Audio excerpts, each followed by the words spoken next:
I'm going to take this to a different place. I'm going to read something from Stuart Wilde. There's a book called Silent Power.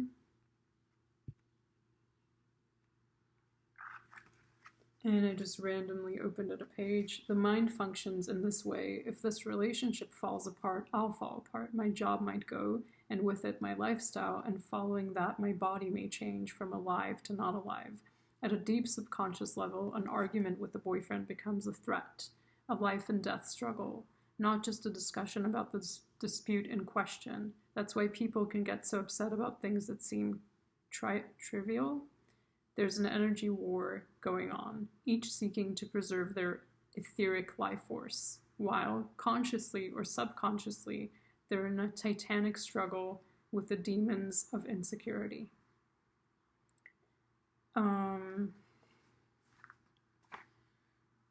So that's interesting. So taking things to a place of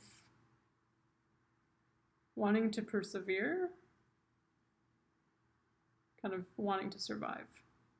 Survival instincts.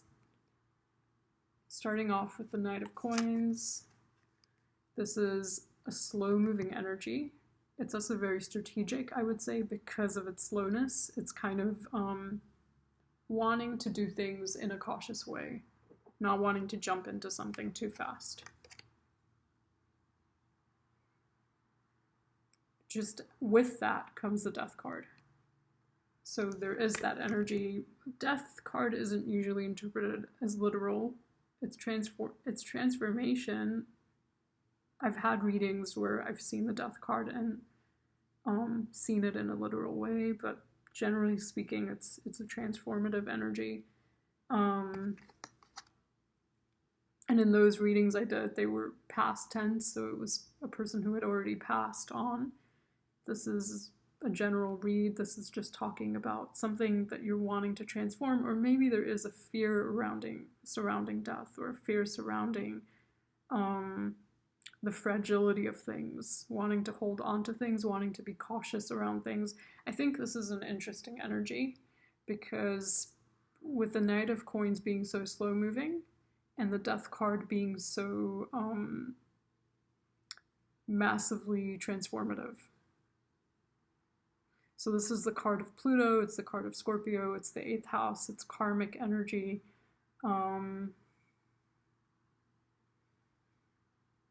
There's something about the Death card that reminds me of Kalima. It's kind of like coming and sweeping everything out and changing, for better or worse.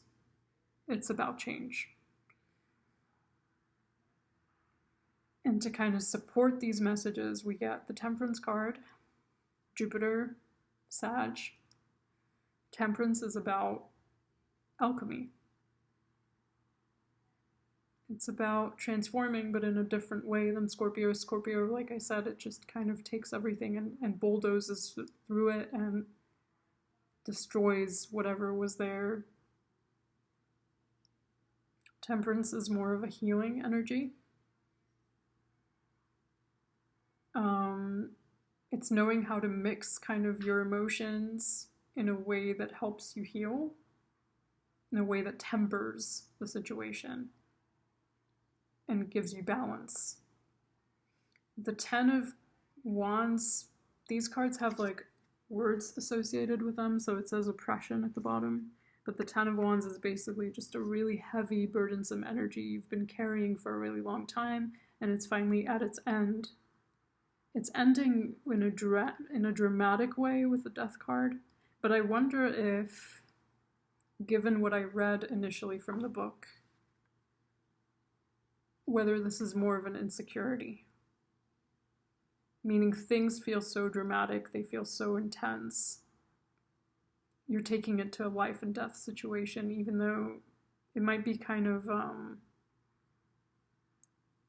more indicative of your sensitivity to the situation, but I don't know, everyone's in their own life circumstance. I haven't looked at these yet. To travel further on my path of personal growth, I call on my spiritual running buddies for help. So this might be just kind of needing to reach out, needing to talk things out When I respect my money respects me. I interestingly have not seen any pentacle cards here, so that's interesting. Awakened Aphrodite. See, I had the card number 22 in the last reading, and then I realized that 21 is actually the world. So I don't know what 22 was. I'm guessing this is the world. Hate this. Let me look it up. Awakened Aphrodite. Awakened.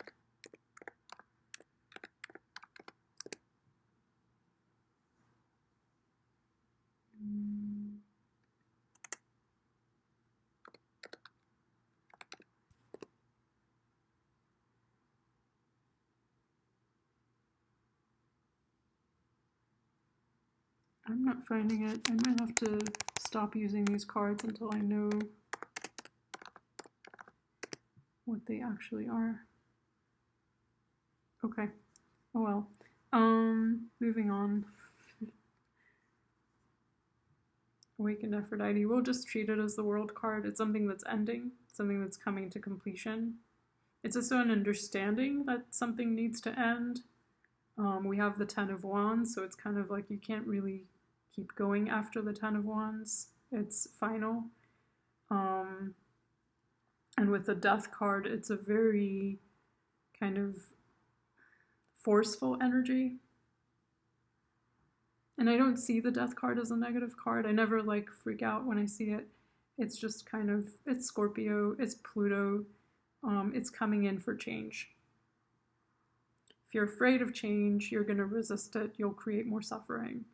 If you welcome the change, or you even just kind of start researching the change, which is what I've been doing in my life, you take some time to research what it is that you're wanting to create, and then you start to embody it, or you start to,